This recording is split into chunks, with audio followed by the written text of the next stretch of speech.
Student, जो आज आपका टॉपिक है वो टॉपिक है सामाजिक समस्याओं के अध्ययन के उपागम। देखिए, लास्ट टाइम मैंने आपको सामाजिक समस्याओं के प्रकार और साथ ही साथ अलगाव और विसंगति, इनके बारे में विस्तार से पढ़ाया था।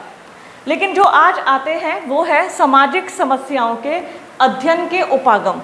देखिए, सबसे पहले तो आपके लिए जानना जरूरी है उपागम किसे कहते हैं, है ना। अध्ययन के उपागम। देखिए, हर आदमी का सोचने का तरीका अलग अलग होता है, ठीक है। मेरी विचारधारा अलग हो सकती है, सृष्टि की विचारधारा अलग हो सकती है, काजल की अलग हो सकती है। कहने का मतलब, हमारी सोसाइटी में हर व्यक्ति स्वतंत्र है अपने विचारों को रखने के लिए। तो जैसे शिवानी है, इसके विचार अलग हो सकते हैं। उपागम कहते हैं दृष्टिकोण, कि किसी जैसे सामाजिक समस्या है, सामाजिक समस्या के प्रति किसी व्यक्ति का दृष्टिकोण जाना, कि दृष्टिकोण क्या है, आपका पर्सपेक्टिव, आपका अध्ययन के मतलब दृष्टिकोण क्या है। तो ये क्या है, सामाजिक समस्याओं के अध्ययन के उपागम। विभिन्न समाजशास्त्रियों ने सामाजिक समस्याओं के जो दृष्टिकोण हैं कि समस्याएं कहाँ से आई, कहाँ से इनकी जननी है, इनका जन्म कहाँ से हुआ है, उसके बारे में एक विचारधारा नहीं है, उनमें मतभेद है। मतभेद किस चीज़ में, कितने पॉइंट्स में डिवाइड किया गया है, 4 प्रमुख प्रकारों में। देखिए, एक समाजशास्त्रीय का ग्रुप कहते हैं कि जो सामाजिक समस्याएं हैं उसकी जननी है सामाजिक विघटन। वो कुछ कहते हैं सांस्कृतिक पिछड़ापन, कुछ कहते हैं मूल्यों में संघर्ष, और कुछ कहते हैं व्यक्तिक विचलन। तो आज हम यही अध्ययन के दृष्टिकोण पढ़ेंगे। सबसे पहले आता है सामाजिक विघटन का उपागम, सोशल डिसऑर्गेनाइजेशन अप्रोच। देखिए, सामाजिक विघटन उपागम क्या है, सबसे पहले बता दूं, इसका अध्ययन किया था थॉमस और नैनिकी ने। थॉमस एवं नैनिकी ने।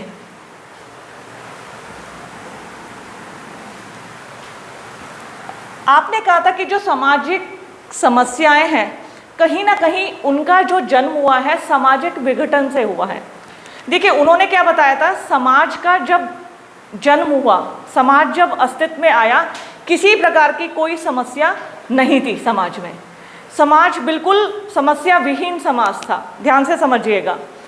थॉमस नैनिकी कहते हैं जब समाज अस्तित्व में आया, समाज में किसी प्रकार की कोई समस्या नहीं थी, पर धीरे धीरे जब समाज में परिवर्तन आया, जब समाज में परिवर्तन आता है तो जो परंपरागत विचारधारा होती है वो बदलती है। देखिए, इसको मैं एक एग्जाम्पल से समझाऊंगी। हालांकि थॉमस नैनिकी ने इसको कहीं ना कहीं पोलैंड के व्यक्तियों से समझाया था। उन्होंने पोलैंड के व्यक्तियों पे एक अध्ययन किया था।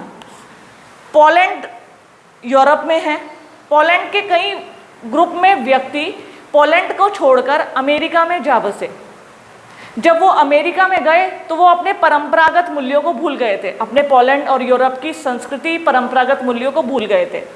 लेकिन जब वो अमेरिका में पलायन, माइग्रेट कर गए, अमेरिका में रहने लगे, वो वहाँ की संस्कृति और मूल्यों को ग्रहण नहीं कर पाए, उन्हें बड़ी कठिनाई हुई। तो जब आपस में तालमेल नहीं होता, किसमें, परंपरागत मूल्यों और नवीन मूल्यों में, तो क्या किस स्थिति का जन्म होता है, समस्याओं का जन्म होता है। देखिए, थॉमस नैनिकी ने सामाजिक विघटन का उपागम दिया है। उन्होंने कहा क्या है, जब समाज में परिवर्तन होता है, ऑब्वियस सी बात है, जैसे पहले था समाज वैसा अब नहीं है, और जैसा अब है समाज वो आगे नहीं होगा, ये ऑब्वियस सी बात है। उन्होंने कहा है कि जब समाज में परिवर्तन होता है तो परिवर्तन से क्या होता है, व्यक्ति क्या होता है, अपनी परंपरागत मूल्यों को भूलने लगते हैं। कहीं ना कहीं समूह की सामूहिक एकता जो होती है वो कम होती जाती है। पहले व्यक्ति क्या करते थे, समूह में रहते थे, समूह में ही वो हर कार्य करते थे, चाहे शिकार करने जाना, क्योंकि आपको एक बात पता है, समूह में शक्ति होती है। प्राचीन काल में लोग, चूंकि इस तरह की सुख सुविधाएं नहीं थी, जो भी कार्य करते थे समूहों में या झुंडों में करते थे। जैसे शिकार करने जाना, अगर किसी व्यक्ति के ऊपर कोई हमला होता था तो वो मिलजुल कर उसका सामना करते थे, और समूह में एकजुटता बनी रहती थी। धीरे धीरे क्या हुआ, जैसे शादी, विवाह, उत्सव वो समूह में ही बनाया करते थे। किसी विचार के पीछे सामूहिक शक्ति मानी जाती थी।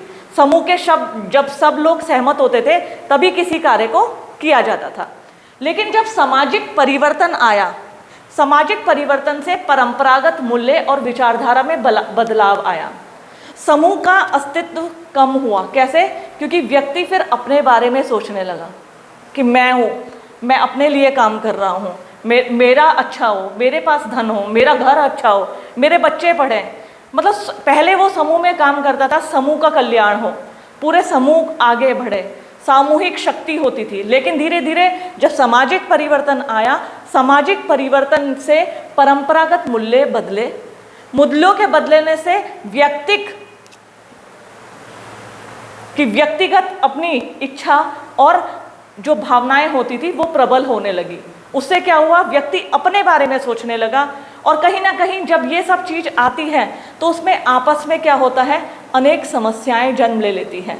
जैसे अगर हम बात करें, अगर आप कहो कि मैडम इससे सामाजिक समस्या कैसे उत्पन्न हुई? जब समाज का विघटन हुआ तब अनेकों समस्याएं आई। व्यक्ति जब अपने बारे में सोचता था तो सोचता था मेरे पास पैसा कम है, चोरी कर लूँ, अपराध कर लूँ, तो सामाजिक समस्याओं का जन्म हुआ, अपराध, चोरी। ठीक है। फिर कई बार जब व्यक्ति अपनी इच्छाओं को पूरा नहीं कर पाता था, आत्महत्या कर लेता था। ये भी एक समस्या है। ठीक है। बहुत सारी महिलाओं से संबंधित समस्याएं, बहुत सारी समाज की, चाहे महिला हैं, चाहे बच्चे हैं, चाहे बुजुर्ग हैं, अनेक समस्याओं का जन्म होने लगा। देखो फिर से रिपीट कर रही हूँ, मैंने बताया था सामाजिक विघटन का उपागम, सामाजिक समस्याओं के अध्ययन के उपागम हम पढ़ रहे हैं। इसमें मैंने पहला बताया है सामाजिक विघटन का उपागम। थॉमस एंड नैनिकी ने इस उपागम को विस्तार से बताया। आपने बताया कि प्राचीन काल में जब समाज का उद्भव हुआ था, समाज में कोई भी समस्या नहीं थी, समाज बहुत अच्छे से चलता था, समूह में शक्ति होती थी, सब सामूहिक रूप से कार्य करते थे। लेकिन धीरे धीरे जब सामाजिक परिवर्तन आया, परंपरागत मूल्य, विचारधारा, इन सब में हमारी समाज संस्कृति में बदलाव आया। जब बदलाव आया तो मनुष्य ने समूह के अस्तित्व से ज़्यादा अपने व्यक्तिगत अस्तित्व को ज़्यादा बल दिया। अपने लिए सोचना, अपने लिए कमाना, अपने परिवार को आगे बढ़ाना, अपने लिए धन संपत्ति इकट्ठा करना। तो इससे क्या हुआ? परंपरागत विचारधारा जो हो गई वो क्या हो गई? कम हो गई। और नवीन विचारधारा से वो सामंजस्य बिठा नहीं पाए। तो इससे अनेक समस्याओं का जन्म हुआ, जिसे कहते हैं सामाजिक विघटन उपागम। नेक्स्ट आता है सांस्कृतिक पिछड़ापन का उपागम। अगर इसकी बात करें तो ऑगबर्न ने ये सांस्कृतिक पिछड़ापन उपागम दिया। देखिए आपको मैंने बताया था संस्कृति कितने प्रकार की होती है। कितने प्रकार की होती है? 2 प्रकार की, भौतिक और अभौतिक। ठीक है। संस्कृति 2 प्रकार की होती है कि भौतिक संस्कृति और अभौतिक संस्कृति। भौतिक संस्कृति किसे कहते हैं? हाँ, कि जो वस्तुएं हैं, चीजें हैं, आविष्कार हैं, पंखा, टेबल, चेयर, मोबाइल फोन, ये सब भौतिक संस्कृति के वो हैं, एलिमेंट्स हैं। अभौतिक संस्कृति में हमारे नियम, कानून, विश्वास, प्रथाएं, परंपराएं, ये सब आगे आ जाती हैं। देखो जितने भी मैं सिद्धांत तुम्हें पढ़ा रही हूँ, ये जब बुक से पढ़ोगे तुम्हें समझ नहीं आएगी, लेकिन आप समझने की कोशिश करो कि सामाजिक विघटन क्या था, सांस्कृतिक पिछड़ापन क्या है। बहुत ही सिंपल है कि संस्कृति 2 प्रकार की होती है, भौतिक संस्कृति और अभौतिक संस्कृति। भौतिक संस्कृति जिसे हम सिविलाइजेशन भी, सभ्यता भी बोलते हैं, उन सभी वस्तुओं को सम्मिलित करते हैं जिन्हें अपनाने से हम आधुनिक हुए हैं। जैसे रेफ्रिजरेटर है, एसी है, एरोप्लेन। पहले हम पुराने ज़माने में पैदल यात्राएं करते थे, फिर जब पहिए का आविष्कार हुआ तो घोड़ा गाड़ी, बैलगाड़ी अस्तित्व में आई। लेकिन जब मशीनों का आविष्कार हुआ तो मनुष्य ने कार, बस, फिर स्टीम इंजन का आविष्कार हुआ तो रेल से चलना शुरू किया। इसी तरीके से एरोप्लेन का आविष्कार हुआ तो अब वो कई हजार किलोमीटर की यात्राएं चंद घंटों में तय कर लेता है, जो पहले कई महीनों तक वो सफ़र करता था। कहने का मतलब भौतिक संस्कृति से तात्पर्य उन सभी आविष्कारों से हैं जिन्हें अपनाने से हम आधुनिक हुए हैं। इनका आविष्कार हम ही मनुष्य ने किया है, इनको हम ही अपनाते हैं। पहले गेहूं किससे पीसे जाते थे? चक्की से, ठीक है। अब मशीनें आ गई, आप 50 किलो गेहूं आधे घंटे में पीस के आटा बन जाता है। और पहले चक्की से 50 किलो गेहूं पीसने में महीनों महीनों लग जाते थे। लोग खाने भर का आटा 1-1, 2-2 किलो रोज पीसा करते थे। कहने का मतलब भौतिक संस्कृति से तात्पर्य उन सभी आविष्कारों से है जिन आविष्कारों का निर्माण हम ही मनुष्य ने किया है और हम इसे अपनाने से आधुनिक हुए हैं। इसे कहते हैं भौतिक संस्कृति।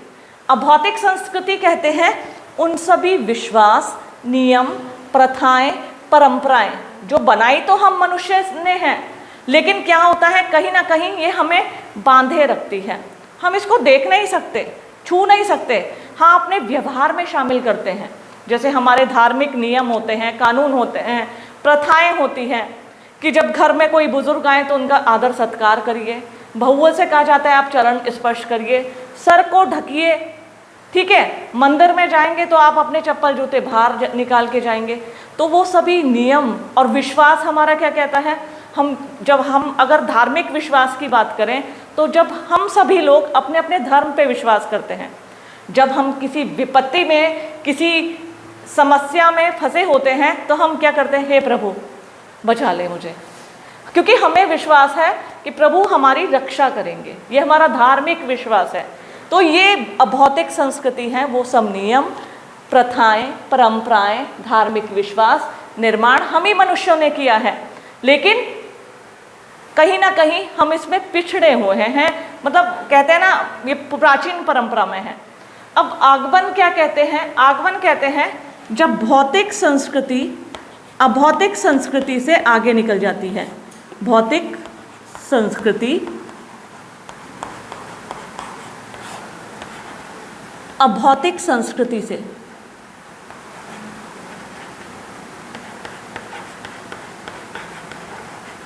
इसको एक एग्जाम्पल से समझाऊंगी मैं तुम्हें ना।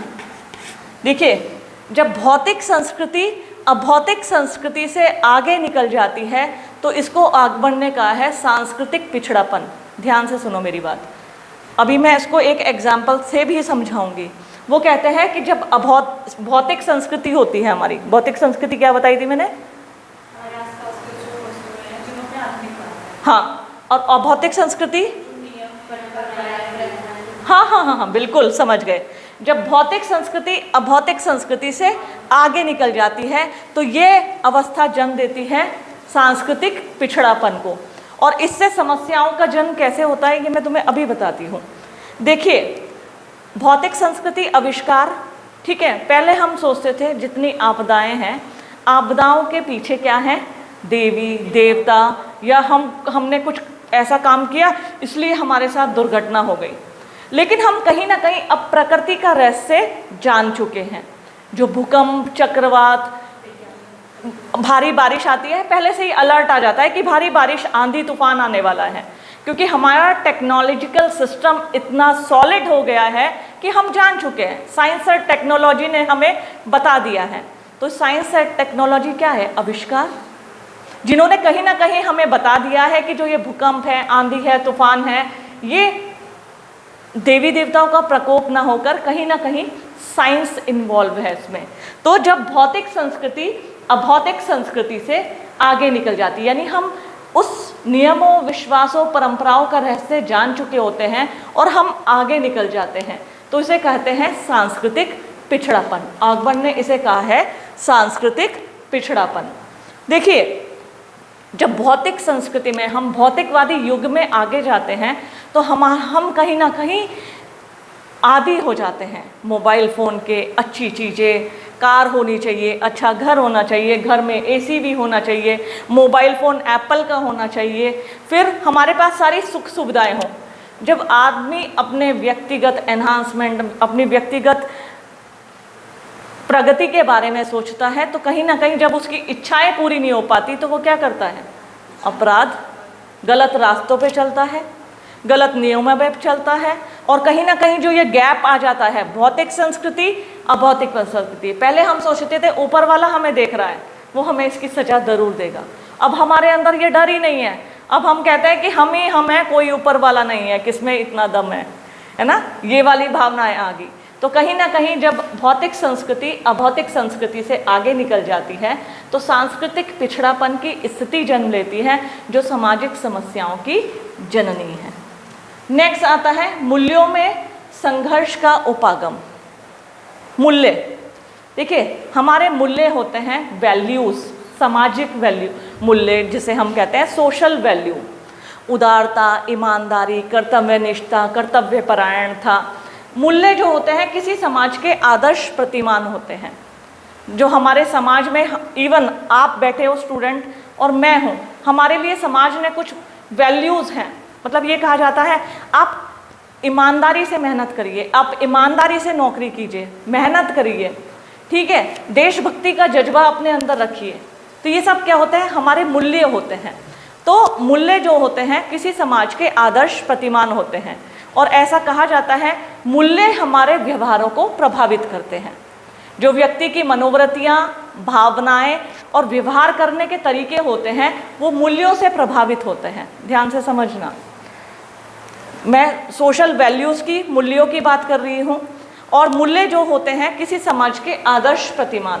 आदर्श प्रतिमान मतलब कि हर एक सोसाइटी अपने समाज में मूल्यों को निर्धारित करती है। मूल्य मतलब हमसे अपेक्षा, जैसे हमारे भारत की प्रस्तावना है, हम भारत के लोग भारत को संपूर्ण प्रभुत्व संपन्न, समाजवादी, पंथ निरपेक्ष, लोकतांत्रिक गणराज्य बनाने के लिए, इस तरीके से भारत की पूरी प्रस्तावना है। और वो प्रस्तावना क्या है, हमसे आशा की जाती है कि हम पंथ निरपेक्ष, लोकतांत्रिक गणराज्य और साथ ही साथ किसी के साथ भेदभाव ना करें, सबको समान समझें। यहाँ इस वर्ग में सभी समाज है, सभी धर्म समान हैं, तो ये हमसे अपेक्षा की जाती है। तो प्रत्येक समाज अपने व्यक्तियों के व्यवहारों के लिए, मतलब समाज के आदर्श प्रतिमान होते हैं, और उन आदर्शों से ही हमारे व्यवहार का आकलन किया जाता है, हमारे जो बिहेवियर होता है। कई बार कुछ व्यक्ति अमानवीय व्यवहार, किसी जानवर को कष्ट पहुँचाना, किसी व्यक्ति को पीटना, हम कहते हैं इसके अंदर जरा सा भी व्यवहारिकता नहीं है, बिल्कुल व्यवहारिक नहीं है, आदमी कुछ भी अपशब्द बोलने लग जाता है। यानी जो हमारे आदर्श प्रतिमान बने हैं उसके अनुरूप हमसे उम्मीद की जाती है हम उनका पालन करें, और हमारे व्यवहारों का आकलन इसी के आधार पर किया जाता है। और उसी आकलन के आधार पर हम अच्छे भी हो सकते हैं और बुरे भी हो सकते हैं। कोई कह देगा ये तो समाज के नियमों को मानते ही नहीं हैं, ये तो बहुत बुरे हैं, ये बहुत अच्छे हैं, सब चीज़ों का पालन करते हैं, सभी नियमों पर चलते हैं। तो ये मूल्य, और इन्हीं मूल्यों में जब आपसी टकराव होता है तो सामाजिक समस्याओं का जन्म होता है। इसको मैं तुम्हें एक एग्जाम्पल से समझाती हूँ। देखो है होने दे, ठीक है, आदर्श प्रतिमान होते हैं, कहाँ थी मैं, मूल्यों। इसको मैं एक एग्जाम्पल से समझाती हूँ।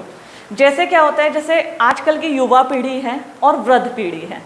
हम कहते हैं अरे हमारे मम्मी पापा दादा दादी समझते नहीं हैं, आजकल की जनरेशन तो कहाँ पहुँच गई है, ठीक है, आजकल तो बच्चे सब करते हैं, अकेले जर्नी करते हैं। पेरेंट्स क्या करते हैं, अकेले मत जाना, किसी को साथ लेके जाना, ठीक है। उनके मन में, जैसे वो प्राचीन मतलब पुराने ज़माने के लोग हैं तो उनके सोचने का तरीका वही है।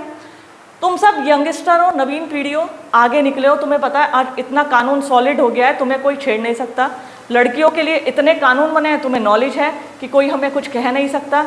जब पुरानी पीढ़ी और नवीन पीढ़ी के मूल्य आपस में टकराते हैं, उनमें मतभेद होता है, किसमें, पुराने लोगों के विचार, नवीन पीढ़ी के विचार, तो इससे मूल्यों में संघर्ष होता है और ये सामाजिक समस्याओं का जन्म होता है। कई बार बच्चे ड्रग्स एडिक्टेड हो जाते हैं, बाल अपराधी हो जाते हैं, तो ये सामाजिक समस्याओं को जन्म देते हैं। और लास्ट है व्यक्तिक विचलन का उपागम।